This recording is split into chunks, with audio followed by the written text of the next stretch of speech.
Upstairs, the trio tangoed down the manor halls to the silent rhythm of their murderous hearts. The blood of their victims rust on their lips. Vince Mignano, Pilot Providence aka Big Brother, and Joe Deadpan Salem. The pistol was a frozen lump in my hand, piercing the skin, gnawing me to the bone.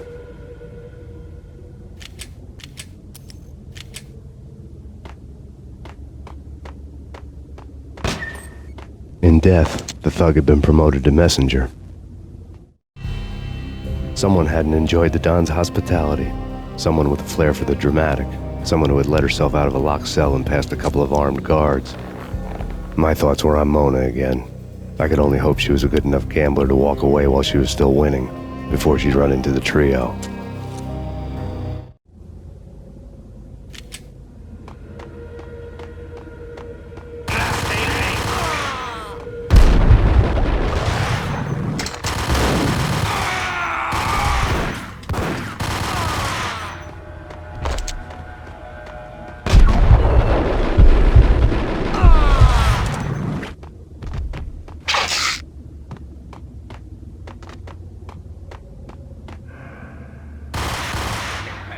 Someone get the guys from upstairs! No one's going anyplace. Too late for that. He walks in, we waste him. Vinny and Joe and Pilot won't get the credit for this kill. What the hell?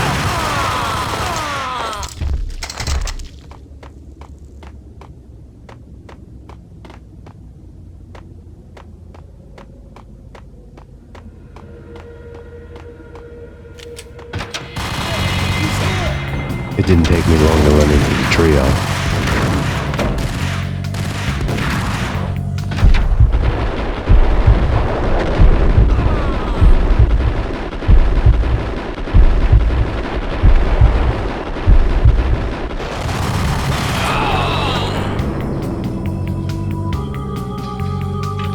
One down, two to go.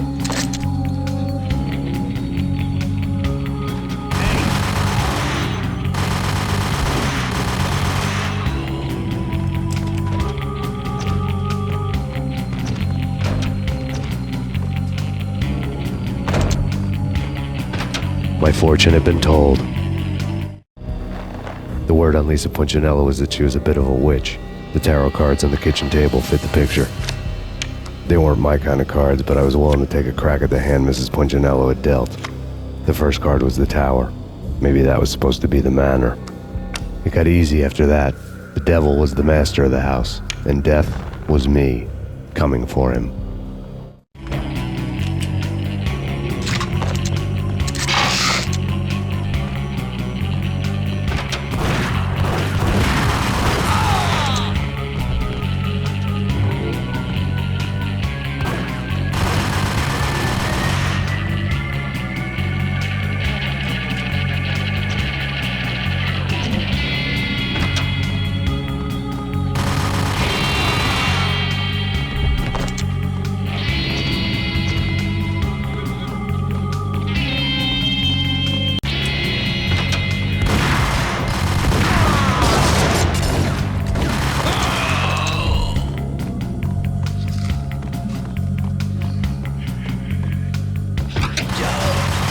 Take care of him.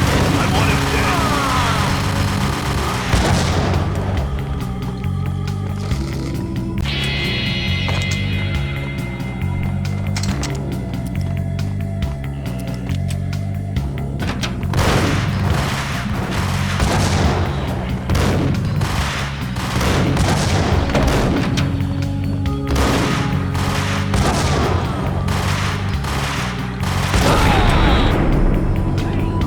Too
was too late for her.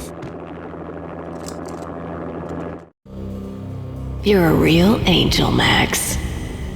I couldn't tell whether it was Mona or her sister. The body was a mess. The sick bastard had really gotten a kick out of it. Seeing her lying there got me thinking about another woman's body on another bed. Got me thinking about a fallen cradle.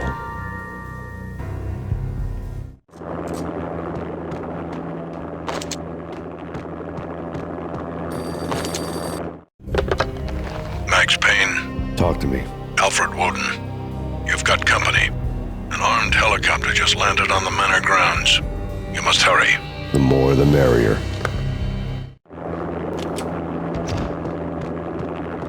End of the road, Payne. Vince Mugnano.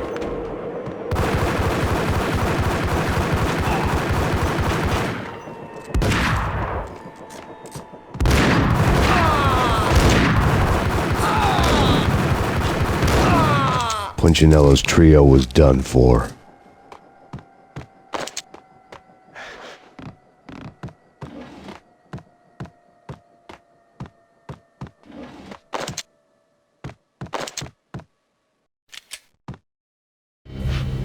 Outside my door. Hurry. It's coming for me. You gotta hurry. Please. I could hear Punchinello on the phone begging for help. He should have been saying his goodbyes. Punchinello was a pushover. The moment I stepped into the room, he folded like a deuce before a royal flush. No, wait. I was just doing what I was told. I couldn't refuse. She's someone high up. Government, maybe. I don't know. He was trying to buy more sand for his hourglass. I wasn't selling any. No, I told him not to.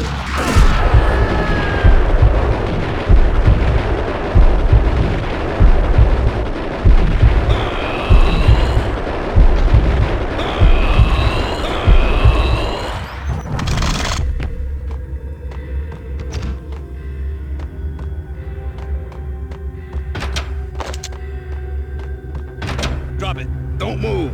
Game over, Max Payne. I could tell when I was outgunned. It was time to take another beating. The mystery witch was a real barracuda. Trouble on dagger heels, a smoking assault rifle in her hand, and an army of killer suits behind her. How sweet. I get to kill two birds with one stone. Sooner or later, it was going to catch up with you. Mr. Payne, it's time to show you the benefits of my brew. Be a good boy now. You'd find that Lady Luck was really a hooker. You were fresh out of cash.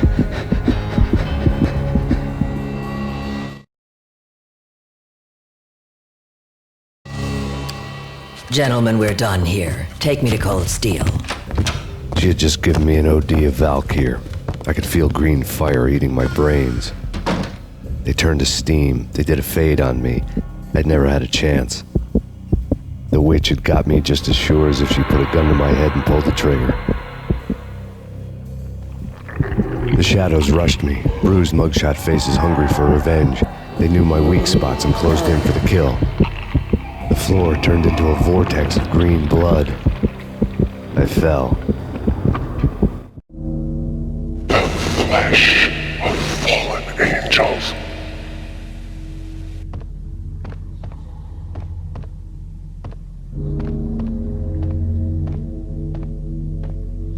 Who's there? Max? Max, is that you? Max? Where are you, Max? Please. No, please, Max, no. I'm sorry. Please don't, Max, no. Please. Max? Where are you, Max? Please. The letter was staring at me. There was something disturbingly familiar about the letter before me. The handwriting was all pretty curves. You're in a graphic novel. The truth split my skull open, a glaring green light washing the lies away. All of my past was just fragmented still shots, words hanging in the air like balloons. I was in a graphic novel, funny as hell. It was the most horrible thing I could think of.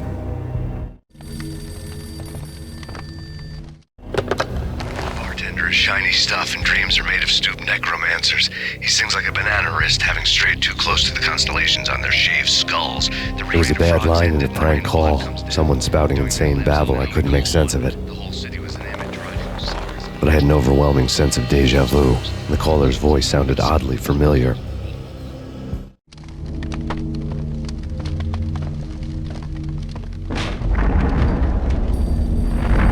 The weird piece of paper looked dangerous. There was something disturbingly familiar about the letter before me. The handwriting was all pretty curves. You're in a computer game, Max. The truth was a burning green crack through my brain, weapon statistics hanging in the air, glimpsed out of the corner of my eye, endless repetition of the act of shooting, time slowing down to show off my moves, the paranoid feel of someone controlling my every step. I was in a computer game. Funny as hell, it was the most horrible thing I could think of.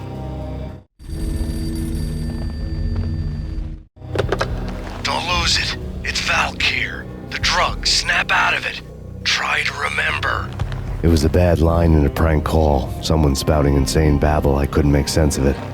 But I had an overwhelming sense of deja vu, and the caller's voice sounded oddly familiar.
Max, something happened at the office today.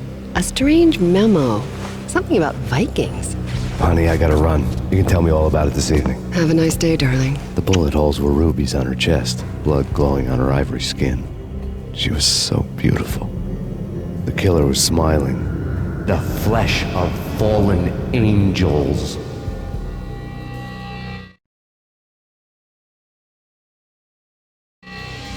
Slowly, the green nightmare faded, leaving dark stains on my soul that would never come off. I felt like flatlining. I was all shook up. I woke up in a cold sweat, sick and tired to the bone, lying in a puddle of my own puke. The hag had said take me to Cold Steel before it had all gone crazy. It was a clue, the only one I had. It took me forever to crawl back to my feet and hit the road, but when I did, I drove straight to Cold Steel Foundry outside the city. There was a whole lot of action around the place for a freezing winter night. Trucks coming and going, men running. I had the drop on the mystery witch. She thought I was dead. I was on her blind side. I was going in. The bad trip had put me in a crazy mood, adrenaline pumping through my aching veins. Staggering on the mill roof in ice and snow and wild wind, I was a ninja. My kung fu was strong. I wasn't kidding anybody. At best, I was Superman on kryptonite about to fall through a skylight, down to where it was all going down. A half-abandoned industrial area in the middle of nowhere.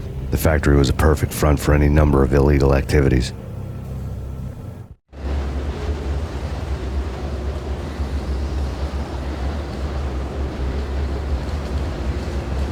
In the belly of the plant, molten metal boiled and bubbled like a witch's brew.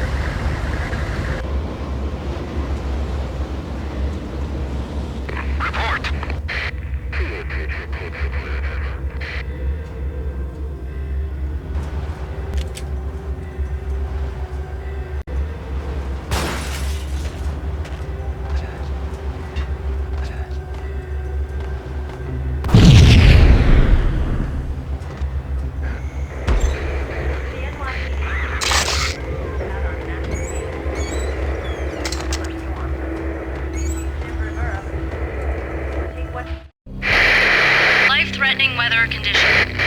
A record-breaking killer storm. In the city's history, vehicles stuck in snow. Heavy snowfall. Forecast shows severe weather is expected to continue. Out in the night, snow fell like confetti over the Devil's Parade. The storm was anything but over.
Can you believe it? I bet they sleep with their rifles. I bet they've given them names. I guess. So, you don't have a name for your gun? Hello? Hell no. You do? Well, yeah, kind of. Hey, let's hear it. Well, I call it Dick Justice. I rest my case.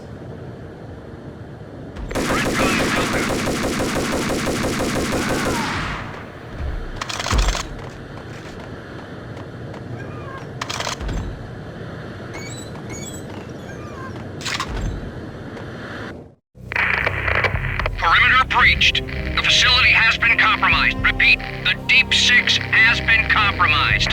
Initiate Operation Deadeyes. The walkie-talkie military lingo could mean only one thing.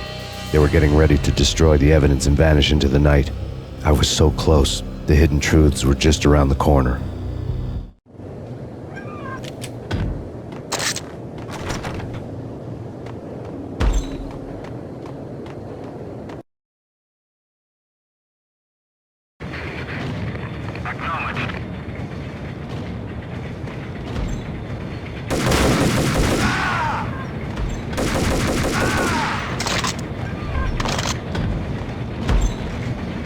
The folder on the table told a grim tale.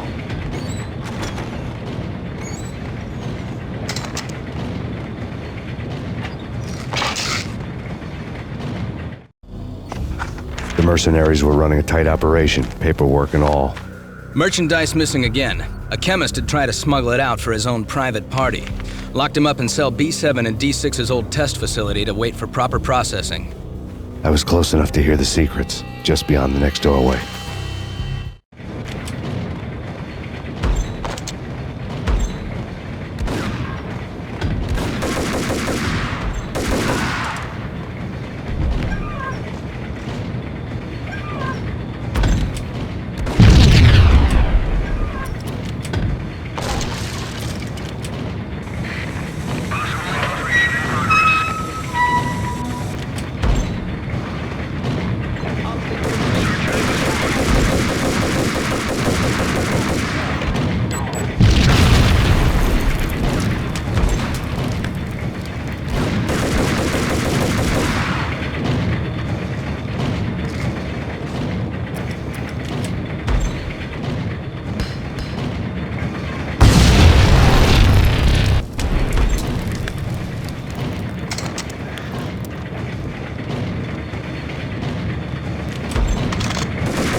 The monitor showed me the way.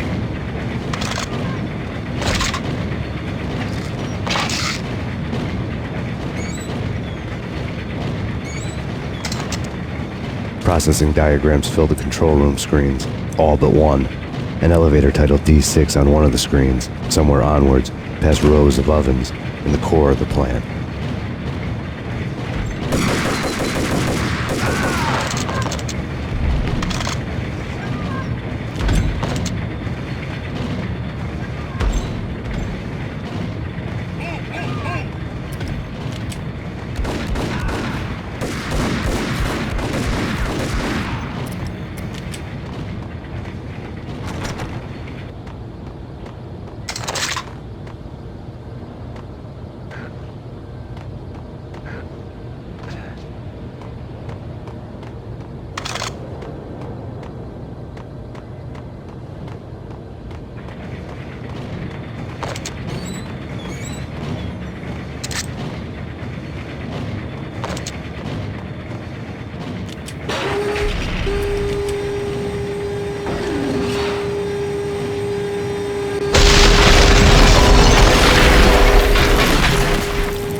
had taken on the role of the mythic detective, Bogart as Marlowe or as Sam Spade going after the Maltese Falcon to unravel all the mysteries. Following a path of clues to that final revelation, even if it would take me down to the cold, cavernous depths of a grave. You can't do this! My men are still inside! Do you have any idea why this is called Operation Deadeyes?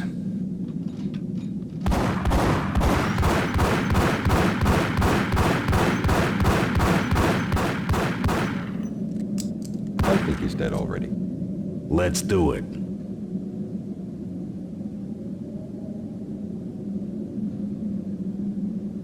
Attention all personnel.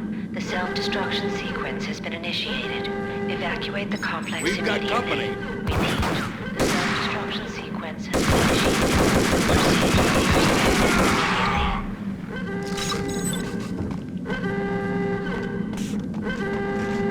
I had seen the logo on the floor before. There was an old army bunker under the steel mill. I knew the military plaque on the floor. I had seen 1,000 variations of the insignia on crumbling brick walls everywhere in the city. The sword replaced by a syringe. Project Valhalla, V for Valkyr, V for Valhalla. All of a sudden it read like a crackpot conspiracy theory.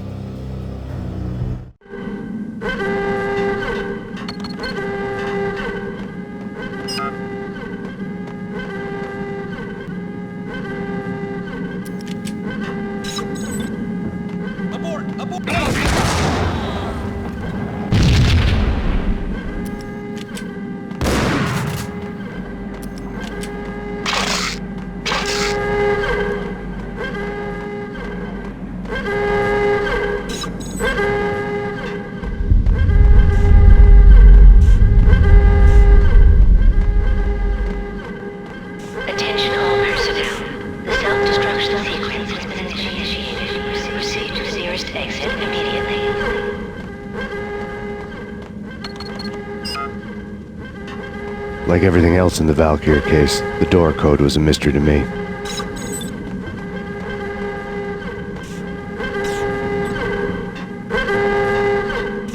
Decontamination in progress. The chemist had been using the workstation when he died. The half-life of the lab rat had ended online, his password blinking on the screen.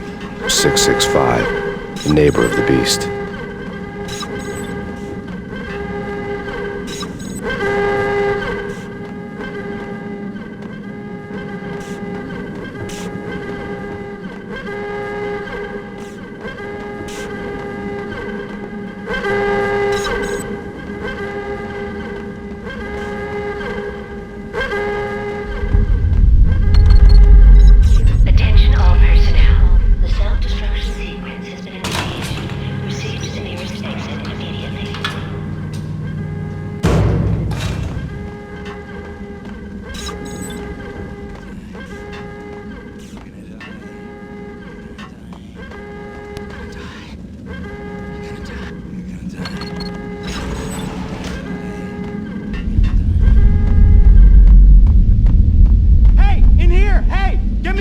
I'm innocent! There! Let me out!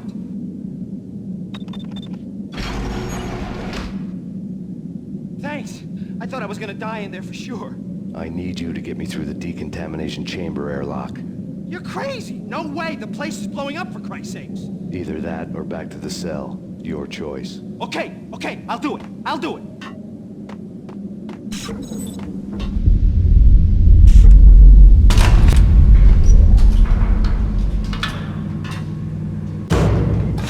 Attention all personnel. The self-destruction sequence has been initiated. Proceed to the nearest exit immediately. We're dead! We're dead!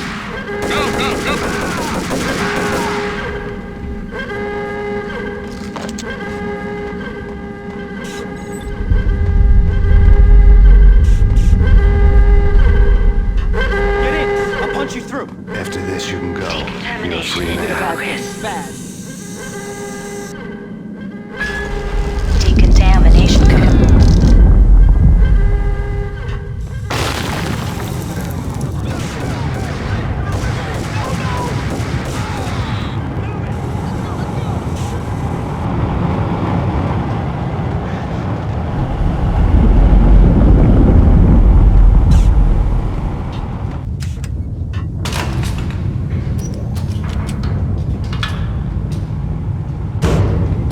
was caught in the middle of the deadly web that was the Valkyr case.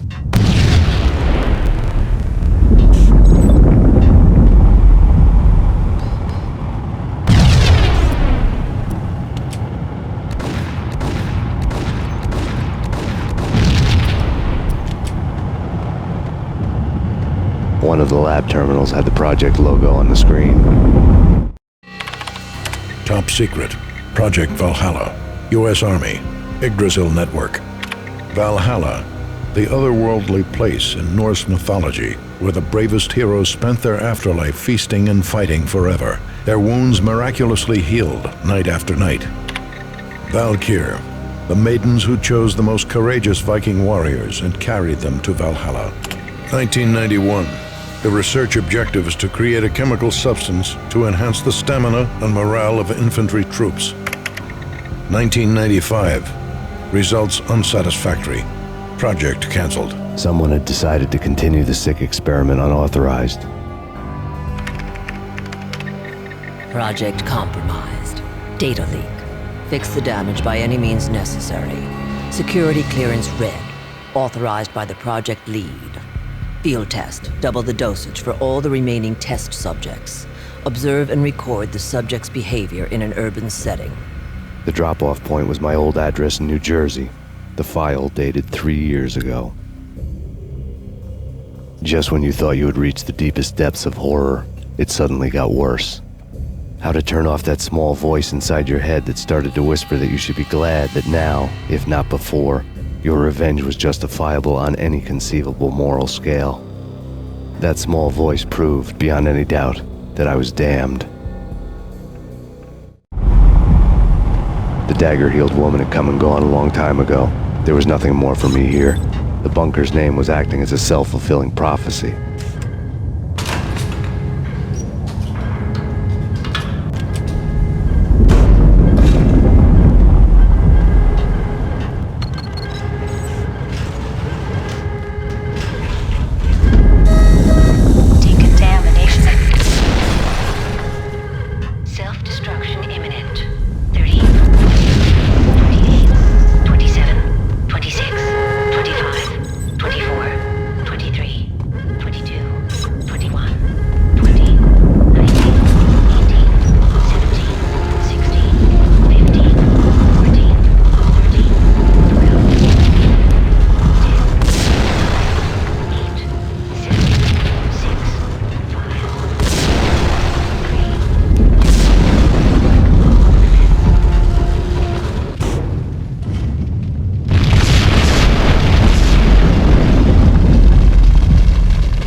Piece together a jigsaw, and the final picture is you finishing that same puzzle. A mad, green-eyed killer standing behind you. An urban legend come true. The Project Valhalla test subjects had been the mad junkies who had murdered my loved ones. The rest was simple body count math. It all pointed to her. Ms. Valkyr. The factory went up in a fiery inferno behind me. All my leads were dead, turned to smoke and dust. I'd lost my way. I hadn't slept in a million years.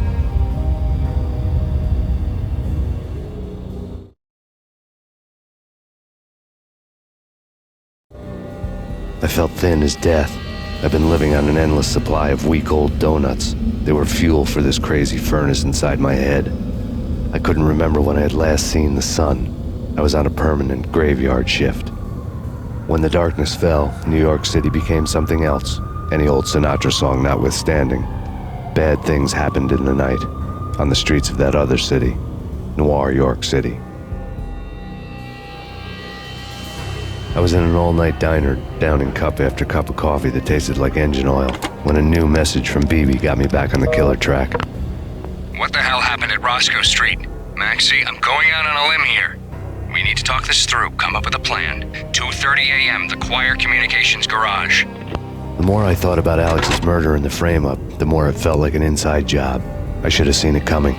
BB had sold me out, and now he wanted to finish what he'd started. The garage was dead. BB showed up in his tailor-made suit, gold watch, and cufflinks to match, all way beyond a cop's pay. Maxie. Oozing suave charm, he was guilty as hell. What the hell does BB stand for anyway? Backstabbing bastard? Come on, don't be like that. Have a cigar. I don't smoke. Maxie, you have no idea how big this is. It's huge. You have no idea. I think I do. You're a bribe-taking bent cop who sold out his partner. Those mobsters in the subway were a dead giveaway. Hard to miss. Bet it was exactly like this with Alex. Up close and personal. You can't win this one, Max. No, but I can make damn sure none of you do either. BB turned out to be another cardboard cutout bad guy.